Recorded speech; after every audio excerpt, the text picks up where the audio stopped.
Graça e paz, igreja. Bom dia a todos. Mais um devocional com muita alegria, com muita graça, confiando num Deus da graça, num Deus soberano, em Cristo Jesus, o nosso único e Salvador, e suficiente Salvador de nossas vidas. Eu quero trabalhar um tema, empatia, né? Empatia. O que é empatia, pastor? É você se colocar no lugar do outro, é você sentir a dor do outro, é você se pôr no lugar do outro. Isso é empatia.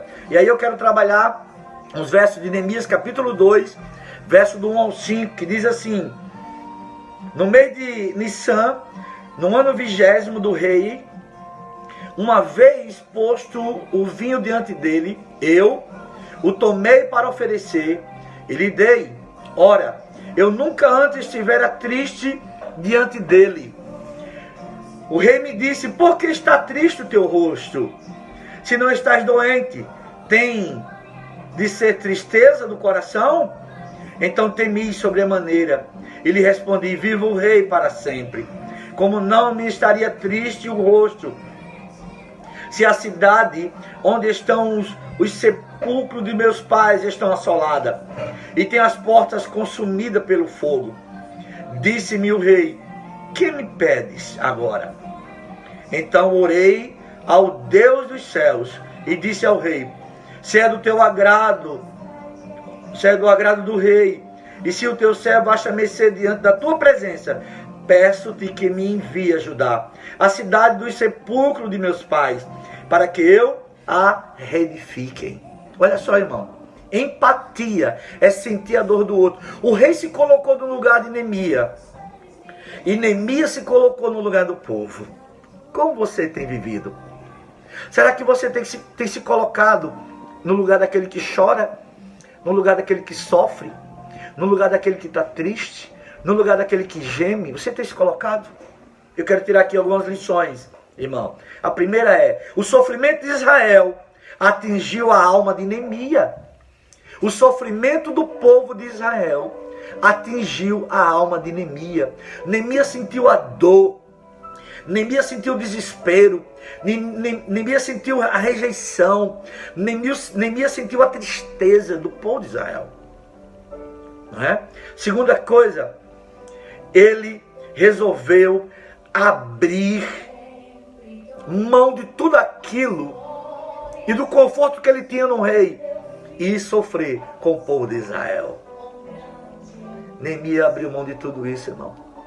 De todo o conforto, de toda a segurança, proteção que ele tinha, e ir lá para Jerusalém para sentir a dor e ver o sofrimento do povo. Neemias também resolveu agir para mudar a situação, meu irmão. Ele não fica quieto diante dos fatos. Ele não apenas sente a tristeza, porque tem gente que diz: oh, coitadinho, está sofrendo, que sofrimento é esse? Mas não faz nada. Não toma uma atitude. Não age para resolver a situação. Neemias, ele agiu para mudar a situação. Esse você precisa fazer, meu irmão. Se levantar e agir para mudar a situação. O que Neemias faz, irmão, aqui? Que eu aprendo aqui, nesse texto. Neemias faz parte da situação.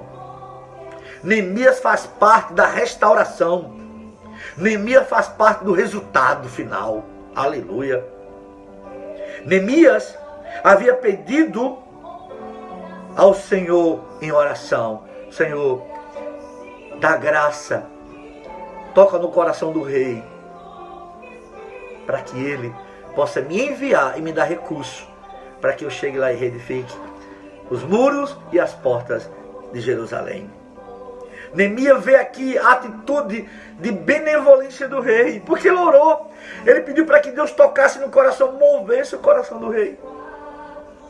O chamado de Deus na vida de Neemias, irmão, se torna, irmão, a sua razão de viver. O chamado de Deus na vida de Neemias se torna a razão do seu viver. A razão do nosso viver, irmão, deve ser Cristo e os seus chamados. Toda vez que Deus nos mostra uma situação que precisa ser resolvida, nos tornamos responsáveis por ela. Meu irmão, todas as vezes que Deus te apresenta, te coloca diante de um problema, sabe por quê? Porque Ele quer que você faça parte da solução. Quer um exemplo disso? Olhe para o profeta Ezequiel.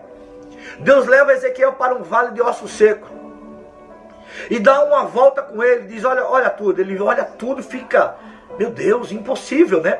E Deus diz para Ezequiel, tem jeito, pode reviver, pode se levantar. E o que Deus disse? Profetiza, você fará parte da solução. Meu irmão, se você está vivendo um problema, se Deus te apresentou um problema, se Deus colocou um casal, um jovem, um adolescente diante de você para ajudar no problema, Deus quer usar você para resolver esse problema. Que Deus em Cristo te abençoe. E que você e eu sintamos a dor do outro, o sofrimento do outro e a tristeza do outro. Pai, obrigado. Que Deus em Cristo te abençoe e nos ajude hoje e sempre, em nome de Jesus. Amém.